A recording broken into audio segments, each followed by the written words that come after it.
दो कैमरा पीछे की तरफ दे रखे हैं, एक कैमरा आगे है, एक कैमरा ADAS के लिए, इतने सारे कैमरा दे रखे हैं। क्या चक्कर क्या है इस गाड़ी में।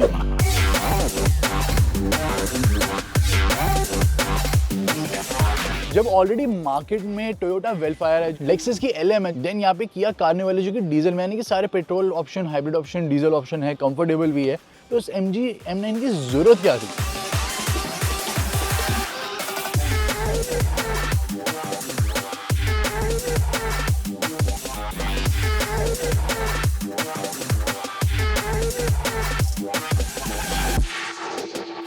Hello guys and welcome back to Team Car Delight. फटाफट से इसका क्विक सा रिव्यू करते हैं, बात करते हैं क्या कुछ खास है इस गाड़ी में।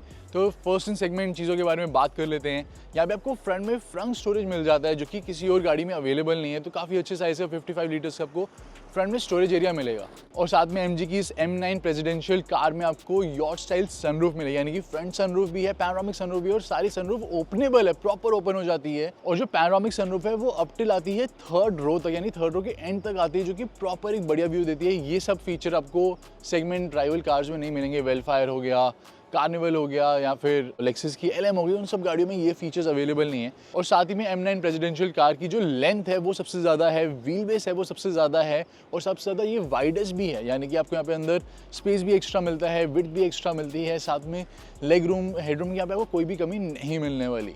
और राइवल कार्स में और इसमें क्या फ़र्क है वो मैं आपको बताता हूँ। Toyota Vellfire petrol plus hybrid car है, जो वेलफायर का प्राइस है वो ऑलमोस्ट आपको डबल मिलेगा कंपेयर टू दिस कार।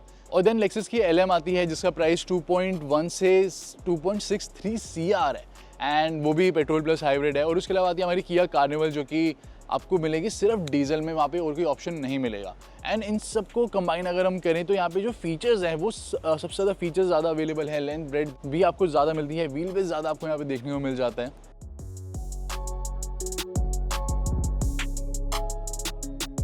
और MG की M9 प्रेसिडेंशियल कार जो है वो आपको सिंगल वेरिएंट में मिलेगी, 3 कलर ऑप्शन के साथ मिलेगी, और ये एक प्रॉपर EV है। सो इस सेगमेंट में कोई भी EV नहीं है, ये पहली EV रहेगी MG की M9 प्रेसिडेंशियल कार, जो कि MG सेलेक्ट शोरूम से सेल करी जाएगी। बिल्कुल अलग शोरूम रहेगा जिसमें ये भी आएगी, साइबरस्टर भी आएगी, और बाकी जो लग्जरी सेगमेंट की, हाई प्राइस सेगमेंट की गाड़ी होंगी वो उसी शोरूम से सेल करी जाएगी।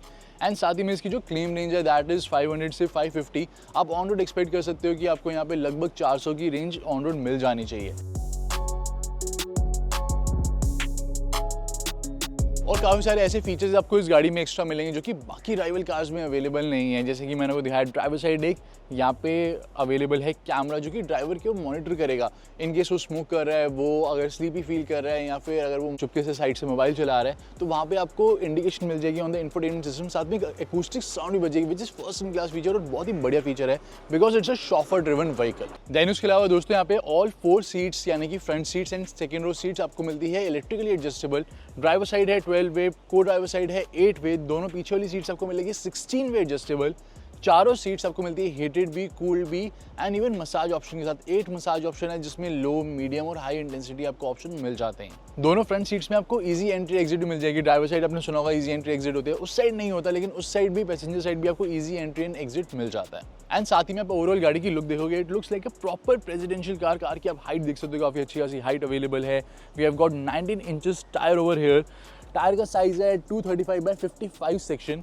साथ में फ्रंट में आप देखोगे तो प्रॉपर यहाँ पे आपको डे टाइम रनिंग लाइट्स मिल जाती हैं। We have got LED projector headlamp, और जो हेडलैम्प का थ्रो है वो थोड़ा बेटर हो सकता था। हेडलैम्प का थ्रो बिल्कुल आपको थोड़ा ओके ही मिलता है, हेडलैम्प थोड़ी और बेटर हो सकती थी यहाँ पे। साथ ही में front sensors, rear sensors, multiple cameras, ADAS भी अवेलेबल है इवन, और जहाँ पे आपको सारे के सारे सेफ्टी फीचर्स भी मिल जाते हैं। लिस्ट आपकी स्क्रीन के ऊपर है।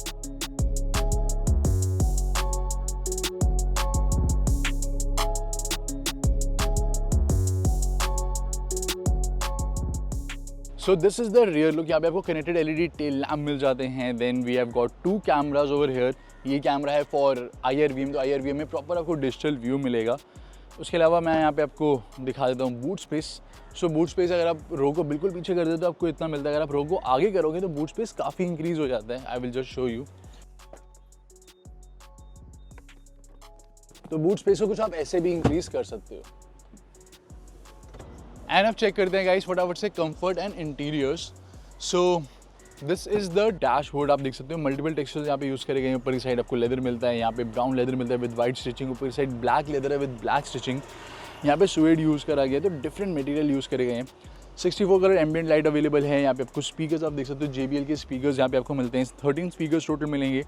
मल्टीपल स्टोरेज एरियाज अवेलेबल है, twin bottle holders, door pocket. यहाँ पे सेंटर में काफ़ी स्टोरेज एरियाज़ हैं। ऑल ओवर आपको काफ़ी अच्छे खासे स्टोरेज स्पेस मिल जाता है। यहाँ पे आपको 7 इंचेस का डिजिटल इंस्ट्रूमेंट क्लस्टर मिलेगा। स्टीयरिंग व्हील 2 स्पोक अवेलेबल है। इवन गियर सेलेक्टर आपको इस साइड मिलता है। और सारे जो कंट्रोल्स हैं वो टच बेस्ड आपको मिलते हैं, 2 बटन्स मिलते हैं, बाकी सारे टच बेस्ड कंट्रोल्स हैं।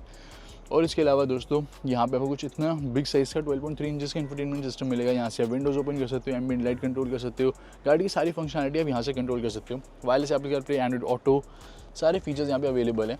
इवन अगर आपको हेडलैम्प भी ऑन करना है तो हेडलैम्प के लिए यहाँ पे कोई बटन नहीं है। हेडलैम्प आप यहीं से होम स्क्रीन पे ऑन कर सकते हो। TPMS भी आपको यहाँ पे मिल जाता है।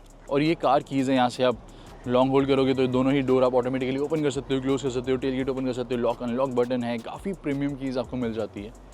प्रॉपर पियानो ब्लैक फिनिश में बटन्स अवेलेबल है। एंड देन यहाँ पे जो AC के कंट्रोल्स है वो भी इवन आपको टच बेस मिलेंगे। यहाँ पे आपको बॉस मोड भी मिल जाता है। और अब चलते हैं रियर सीट्स में। और जो फ्रंट सीट्स काफ़ी अच्छी खासी कंफर्टेबल है दोस्तों। ये इंस्ट्रूमेंट क्लस्टर काफ़ी छोटा लगता है, इसका साइज़ बड़ा हो सकता है, डेफिनेटली 7 इंचेस का दिया गया तो काफ़ी छोटा लग रहा है। अभी ऑन रोड रेंज ये 393 किलोमीटर्स की शो कर रहा है। बट हर एक चीज़ यहाँ पे बहुत ही प्रीमियम फील होती है। हर एक बटन, हर एक कंट्रोल, कुछ भी आप यहाँ पे टच कर रहे हो, that feels like complete luxury and complete out of the world feel आती है। फील्स लाइक कि आप एक बहुत ही हाई एंड लग्जरी कार में बैठे हो। So this is second row seat, that is third row seat. अगर आपको थर्ड रो में जाना है तो आप यहाँ से जा सकते हो। इसके अलावा यहाँ पे आपको 16 वे एडजस्टेबल सीट मिल जाती है। कुशन एडजस्ट हो जाएगा। यहाँ पे आपको इल्यूमिनेशन मिलती है। देन मल्टीपल चार्जिंग सॉकेट्स तो अवेलेबल हैं यहाँ पे, आप देख सकते हो। यहाँ पे आपको एक प्रॉपर 150 वॉट का चार्जर मिलता है, मतलब यहाँ पे आप प्लग लगा सकते हो। इसके अलावा मल्टीपल स्टोरेज एरियाज़ मैं आपको ऑलरेडी दिखा चुका हूँ।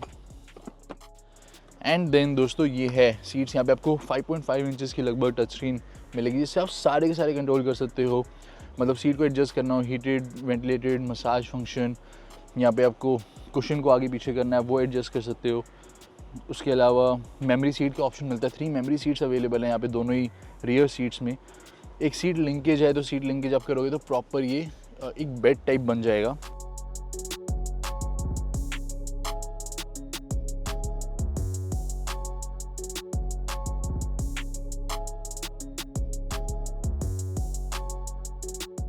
तो ये सीट भी ऐसे सीट लिंकेज के साथ आती है, ये सीट भी आती है। और इवन जो ड्राइवर साइड सीट है उसमें भी आपको एक थर्ड सीट ऑप्शन मिलता है, तो वो भी वहाँ पे हो सकता है पॉसिबल। तो वहाँ पे भी हल्की सी सीट जो है प्रॉपर एक बेड टाइप बन जाती है। एंड अगर जैसे हमें ओरिजिनल पोजीशन पे रीस्टोर करना है तो यहाँ तो हम स्क्रीन से कर सकते हैं, restore to original position seat recovery, या फिर यहाँ पे एक बटन है और यहाँ पे भी जैसे मैंने आपको बताया था। तो इसको हम लॉन्ग प्रेस करेंगे और ऑटोमेटिकली जो है सीट अपनी ओरिजिनल पोजीशन पे आ जाएगी। सीट का प्रॉपर जो बेड बन जाता है सीट लिंक के, जो कि वहाँ पे आप हीटिंग कर सकते हो, कूलिंग कर सकते हो, मसाज कर सकते हो, and you can enjoy your drive. यहाँ पे आप AC भी इवन एडजस्ट कर सकते हो। उसके अलावा यहाँ पे एम्बिएंट लाइट हो गई, आपको कोई विंडो ओपन करनी है, कोई सनरूफ ओपन करनी है, सब कुछ ओपन क्लोज कर सकते हो। यहाँ पे आप जो कैबिन लाइट्स है वो भी आप कंट्रोल कर सकते हो। और यहाँ पे सिनेरियो सेंटर आता है, तो जैसे मर्सिडीज़ में, बाकी लग्जरी कार्स में आपको एक थीम मिलता है। जैसे आपने समर कूल सेलेक्ट करा, विंटर वार्म सेलेक्ट करा, तो उस थीम के अकॉर्डिंग यहाँ पे टेम्परेचर एडजस्ट हो जाएगा, एम्बिएंट लाइट एडजस्ट हो जाएगी, सीट एडजस्ट हो जाएगी। तो वो एक एम्बियंस यहाँ पे बन जाता है। You will feel like you are in a spa, उस टाइप से आपको यहाँ पे प्रॉपर फील मिल जाती है। देन यहाँ पे भी कुछ स्टोरेज स्पेस अवेलेबल है, चार्जर्स अवेलेबल हैं। यहाँ पे प्रॉपर आपको टिश्यू डिस्पेंसर मिलेगा। एंड यहाँ पे फ्रंट में भी स्क्रीन अवेलेबल है, which is again part of accessory. तो यहाँ पे आप यूट्यूब चला सकते हो, नेटफ्लिक्स, हॉटस्टार, और नॉर्मल आप यहाँ पे गूगल क्रोम ओपन करके ब्राउजिंग कर सकते हो, वीडियोस प्ले कर सकते हो। तो प्रॉपर आप एंजॉय करके मूवी यहाँ पे देख सकते हो। And the seats are more than comfortable. Even जो थर्ड रो सीट्स है that is also very comfortable. मैं आपको दिखाता हूँ थर्ड रो में कैसे आप जा सकते हो। तो सेंटर से कुछ ऐसे आप जा सकते हो थर्ड रो में, लाइक दिस। एंड सीट्स को हम आगे पीछे भी कर सकते हैं। अगर फुल पीछे है सीट्स तो I will show you the amount of leg room. काफ़ी अच्छा खासा यहाँ पे लेग रूम है। मैं काफ़ी नी अप पोजीशन में बैठा, कंफर्टेबल पोजीशन में बैठा हुआ हूँ मैं। और सीट्स रिक्लाइनेबल नहीं है, मतलब सीट्स फिक्स्ड ही हैं। तो यहाँ पे काफ़ी अच्छा स्पेस अवेलेबल है। यहाँ पे मेरा हेड इतना टच नहीं हो रहा, पीछे करूँगा तो मे बी हल्का सा टच होगा। पैर जहाँ पे मैंने रखे हुए हैं वहाँ पे हल्का सा स्पेस कम है, मतलब सीट के अंडर पैर रखने की जगह नहीं है इतनी। But that is not a problem because यहाँ पे ऑलरेडी लेग रूम काफ़ी अच्छा खासा है। और यहाँ पे बटन दिया गया है, तो अगर सीट पीछे रिक्लाइंड है तो ऑटोमेटिकली अपनी ओरिजिनल पोजीशन पे आ जाएगा। और सेम वो वाला बटन यानी कि ओरिजिनल पोजीशन पे सीट को रिस्टोर करने का बटन आपको यहाँ पे भी मिलता है और इवन यहाँ पर भी आपको मिलेगा, तो दोनों जगह आपको मिल जाएगा। यहाँ पे भी एसी वेंट अवेलेबल है, एसी काफ़ी एफिशिएंट है, नो प्रॉब्लम इन दैट। साथ ही में यहाँ पे कोई भी मटेरियल जो है पूरी गाड़ी में हल्का मटेरियल यूज़ नहीं करा गया। सो यहाँ पे भी जो है सुएड टाइप यूज़ करा गया है, तो डस्ट इजीली कैच रहेगा। But when you are buying this car तो आप ड्राई क्लीन भी रेगुलर करवाओगे। बट ओवरऑल कंफर्ट बहुत ही बढ़िया आपको मिलता है। जनरली थर्ड रो इतनी कंफर्टेबल रहती नहीं है। एंड ओवरऑल लेग रूम और आपको जो कैबिन की विड्थ है और ओवरऑल जो स्पेस है वो बाकी राइवल कार से कंपैरिजन में ज़्यादा मिलने वाली है because of overall length and high wheel base. और अब चलते हैं गाड़ी की ड्राइविंग की तरफ, देखते हैं गाड़ी चलाने में कैसे। ऑल्दो ये शॉफर ड्रिवन व्हीकल है तो आप इतना चलाने वाले हो नहीं, लेकिन हम मेन एस्पेक्ट पे फोकस करेंगे। पावर कैसी है, सस्पेंशन कैसा है, ब्रेक्स कैसी हैं, जो कि आपके लिए बहुत ज़्यादा मैटर करेगा इवन दो अगर आप रियर सीट में बैठे हो तो भी।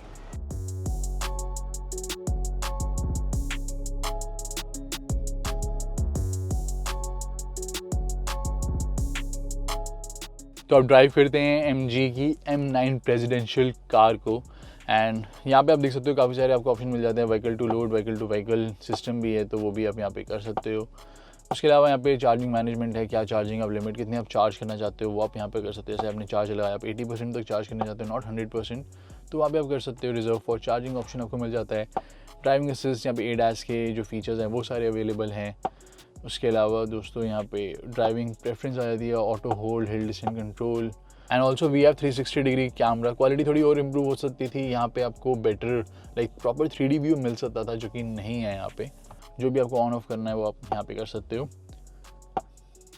एंड इसके अलावा हमारे पास यहाँ पे है डिफरेंट इवन ड्राइव मोड भी अवेलेबल है। तो अगर हमें ड्राइव मोड करना है इको, नॉर्मल या स्पोर्ट, तो वो हम कर सकते हैं। स्टीयरिंग असिस्ट मोड भी है, तो नॉर्मल स्टीयरिंग मोड या फिर स्पोर्ट में स्टीयरिंग मोड जिसमें आपको ज़्यादा डायनामिक परफॉर्मेंस मिल जाती है, तो वो भी आप यहाँ पे कर सकते हो। ब्रेक पैडल मोड, यहाँ पे भी आप ब्रेक पैडल में स्पोर्ट कर सकते हो या फिर स्टैंडर्ड कर सकते हो। तो काफ़ी सारे ऑप्शन आपको यहाँ पे मिल जाते हैं। तो अभी हम नॉर्मल ड्राइव मोड स्पोर्ट पे कर रहे हैं, ब्रेक हमने कर दिया स्पोर्ट पे, होगी स्टैंडर्ड रखने का फ़ायदा नहीं, स्पोर्ट में ही हम कर देते हैं। एंड इवन स्टीयरिंग व्हील भी हम स्पोर्ट मोड में करते हैं। और जब आप ड्राइव करोगे तो कुछ ऐसा आपको व्यू मिलता है यहाँ पे। तो यहाँ पे जो फुल बोनेट है वो विजिबल रहेगा। देन यहाँ पे वाइब्रेट कंट्रोल्स हैं, तो स्टीयरिंग व्हील कुछ ऐसा मिलेगा। ORVM से व्यू काफ़ी ज़्यादा क्लियर है। देन रियर व्यू मिरर पे तो आपको प्रॉपर डिजिटल डिस्प्ले मिल जाती है, इसको आप ऑफ करके नॉर्मल व्यू भी ले सकते हो। फुल बोनेट विजिबल है, डैशबोर्ड काफ़ी लंबा दिया गया है, तो वैसे ड्राइविंग में कोई प्रॉब्लम नहीं होती, लेकिन ओवरऑल आपको एक बिग कार वाली फील मिल जाती है जब आप ड्राइव भी इवन कर रहे होते हो तो। एंड देन यहाँ पे वाइपर्स हैं जो कि काफ़ी अच्छी तरह से वर्क करते हैं। और ये हॉर्न साउंड, हॉर्न की साउंड थोड़ी बहुत अंदर भी सुनाई देती है। तो यहाँ पे ड्राइविंग मोड इको रखते हैं, स्टीयरिंग व्हील को भी स्टैंडर्ड मोड पे और इवन ब्रेक पैडल को भी स्टैंडर्ड मोड पे। अब ड्राइव करके देखते हैं। तो इको मोड की जो पावर है वो धीरे धीरे डेवलप होती है, बट एक्सीलरेटर पेडल यहाँ पे आप प्रेस करो तो भी काफ़ी अच्छी खासी पावर है। यू डोंट फील लाइक आप इको मोड में ड्राइव कर रहे हो। लाइक अभी हम यहाँ पे 80-85 पे क्रूज़ कर रहे हैं, 90 हमने टच कर लिया। ब्रेक भी स्टैंडर्ड मोड पे, लेकिन ब्रेक भी काफ़ी इफेक्टिव है। अब स्टीयरिंग व्हील को और दोनों को हम यहाँ पे कर देते हैं ब्रेक पैडल को स्पोर्ट मोड पे, जो कि हमें रोक के करना पड़ेगा। Steering wheel is also good enough. यहाँ पे इको मोड का स्टीयरिंग व्हील ऐसे नहीं है कि बिल्कुल वेक फील होता है। तो ब्रेक पैडल भी स्पोर्ट पे हो गया, स्टीयरिंग व्हील भी स्पोर्ट पे हो गया। एंड मोड हम कर लेते हैं अब नॉर्मल, डी मोड। मोटर की थोड़ी बहुत जो नॉइज़ है वो आप सुन सकते हो, आगे की साइड यहाँ पे सुनाई देती है। सेकंड रो में इतनी सुनाई नहीं देती, मतलब बिल्कुल भी सेकंड रो में सुनाई नहीं देती। आप यहाँ पे हार्ड एक्सेलरेट करते हो तभी मतलब ये जो मोटर की नॉइज़ है वो आती है। एंड विंसर में भी सेम है, विंसर में भी मोटर नॉइज़ नहीं आती, बट जो कंपटीशन की गाड़ी है उनमें मोटर नॉइज़ आपको सुनाई देती है। जैसे विंसर की कंपटीशन जैसे नेक्सॉन हो गई या फिर बाकी जो गाड़ी है उनमें मोटर की नॉइज़ काफ़ी अच्छी खासी है और एविडेंट है। यहाँ पे विंसर में एविडेंट नहीं है और ना ही यहाँ पे एविडेंट है। अनलेस एंड अनटिल आप बहुत ज़्यादा हार्ड एक्सेलरेट करते हो, then for a fraction of seconds आपको वहाँ पे सुनाई देती है मोटर की नॉइज़।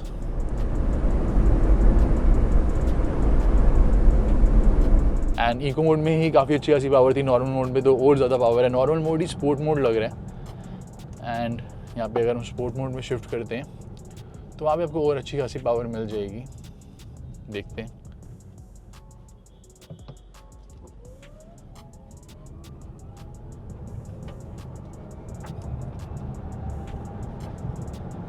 तो यहाँ पे काफ़ी अच्छी खासी पावर अवेलेबल है।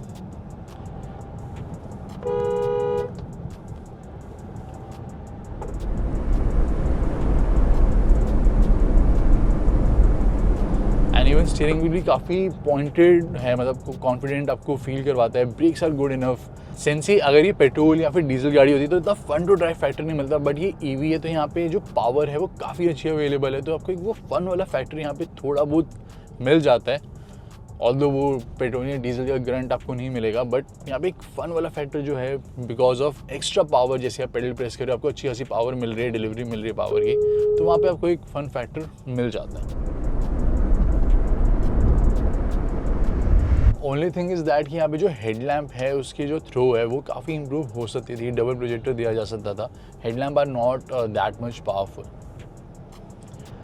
सो ओवरऑल गाड़ी की ब्रेक्स अच्छी हैं, steering wheel is good, power delivery काफ़ी अच्छी है। इवन जो नॉर्मल मोड है स्पोर्ट मोड फील होता है, स्पोर्ट मोड में आपको हल्की सी एडिशनल और पावर मिल जाती है, बहुत ज़्यादा बर्स्ट ऑफ पावर नहीं मिलती, मतलब नॉर्मल और स्पोर्ट मोड में थोड़ा बहुत ही फ़र्क है, लेकिन दोनों में अच्छी खासी पावर अवेलेबल है। अगर आपकी ऑन बोर्ड काफ़ी सारे लोग बैठे हैं देन यहाँ पे आप स्पोर्ट मोड पर शिफ्ट कर लो, नॉर्मल मोड में भी वैसे चल जाएगा, बट हिल क्लाइंब करो तो स्पोर्ट मोड में शिफ्ट कर लेना with all passengers on board. And overall car को मैनूवर करना, ड्राइव करना इज़ वेरी इजी। ऐसे लग नहीं रहा था इतना इजी रहेगा इस गाड़ी को ड्राइव करना, but it is quite easy to drive this car. And suspension की हम बात कर रहे थे, तो सस्पेंशन में जैसे किसी भी आप बम से, पॉट होल से या ख़राब रास्ते से आप जाते हो, जैसे अभी हम बहुत ज़्यादा ख़राब रास्ते से जा रहे हैं, तो यू फील लाइक कि हाँ, मतलब आपको पता चलता है कि ये सब थोड़ी बम्पी रोड से जा रहे हो, बट किसी भी टाइप का जो डिस्कम्फर्ट है वो आपको नहीं मिलेगा यहाँ पे। और छोटे जो बम्स है वो तो बिल्कुल भी यहाँ पे फील ही नहीं होते कि हम किसी बम से गए। थोड़े वो जो बड़े बम्स है वही आपको पता चलेगा कि हाँ बम्स है, बट डिस्कम्फर्ट किसी भी टाइप का नहीं है। So suspension setup is good enough and suspension अच्छा होना बहुत बड़ी बात है फॉर दिस कार, बिकॉज ये कंप्लीट एक शॉफर ड्रिवन व्हीकल रहने वाली है। एंड ओवरऑल ये एक ऑलराउंडर व्हीकल है। This is a EV, segment में कोई ईवी नहीं है, देन कंफर्ट में कोई कमी नहीं है, फीचर्स में कोई कमी नहीं है। सो ओवरऑल ऑलराउंड व्हीकल है ये। स्पेशली जैसे लग्जरी टैक्सीज होती हैं उसमें भी काफ़ी चलने वाली हैं। एंड जो लग्जरी कार देख रहे हैं जो 60-70 की रेंज में जैसे फॉर्च्यूनर परचेज़ कर रहे होते हैं या फिर कोई entry level luxury car purchase कर रहे होते हैं जिनको सिर्फ कंफर्ट चाहिए होता है और उनमें कंफर्ट नहीं मिलता, यहाँ पे आपको फुल कंफर्ट मिल जाएगा। So this is quite a good pick, तो डेफिनेटली आप इस गाड़ी को कंसीडर कर सकते हो। तो ये थे इस गाड़ी के सारे positive and negatives. We are in Goa, मतलब बेस्ट प्लेस है टू ड्राइव। यहाँ पे हिल सेक्शन भी है, ख़राब रास्ता भी है, तो गाड़ी अच्छे से टेस्ट हो जाती है। But most of the time आप स्पेंड करने वाले हो सेकंड या फिर थर्ड रो सीट्स में। आपकी फैमिली अब सेकंड रो में स्पेंड करने वाले, second row is good enough, मतलब यहाँ पे कंफर्ट है, फीचर्स हैं, कोई ऐसा कमी नहीं है। एंड बाकी दोनों गाड़ियों से जो भी राइवल कार्स हैं उनसे ज़्यादा लेंथ है, विड्थ है। So overall this is quite a good pick.